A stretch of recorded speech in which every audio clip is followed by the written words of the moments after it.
இந்த ஆயில் எப்படி யூஸ் பண்ணணும்னு கேட்குறவங்களுக்காக இந்த வீடியோ. ஃபஸ்ட் கொஷின் வந்து நிறைய பேர் கேட்குறது, நார்மல் கோகோனட் ஆயில் மாதிரியே யூஸ் பண்ணலாமா? அஃப்கோர்ஸ் கண்டிப்பாக யூஸ் பண்ணலாம்.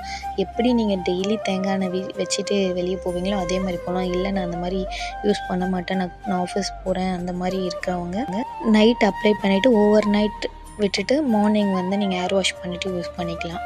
இல்லை என்னால் எப்பயும் போல் ஆயில் அப்ளை பண்ணிக்க முடியல, ப்ளஸ் வந்து ஓவர் நைட்டும் வந்து என்னால் தேய்ச்சிட்டு இருக்க முடியல அப்படின்னா நீங்கள் வந்துட்டு 1 or 2 hours வந்து ஆயில் அப்ளை பண்ணி ஊற வச்சுட்டு அதுக்கப்புறம் நீங்கள் எப்பயும் போல் ஹேர் பாத் பண்ணிக்கலாம். அதுக்கு முன்னாடி என்னென்னா 1 hour நீங்கள் இப்போ ஊற வைக்க போகிறீங்கன்னா 5 to 10 minutes கண்டிப்பாக ஒரு ஸ்க்ராப் மசாஜ் பண்ணிக்கிட்டிங்கன்னா அது பெட்டர் ரிசல்ட் உங்களுக்கு கிடைக்கும். நீங்கள் ஆயில் அப்ளை பண்ணணும்னு டிசைட் பண்ணிட்டாலே இந்த வீடியோவில் பார்க்குற மாதிரி நல்லா மசாஜ் பண்ணுங்கள், எல்லா பக்கமும் பண்ணுங்கள். கை நிறைய எண்ணெய் எடுத்து ஸ்கேல்ப் ஃபுல்லாக மசாஜ் பண்ணிங்கன்னா உங்களுக்கு பெட்டர் ரிசல்ட் சீக்கிரமாகவே கிடைக்கும். ஆயில் ஆர்டர் பண்ண வாட்ஸ்அப் நம்பருக்கு காண்டாக்ட் பண்ணுங்கள்.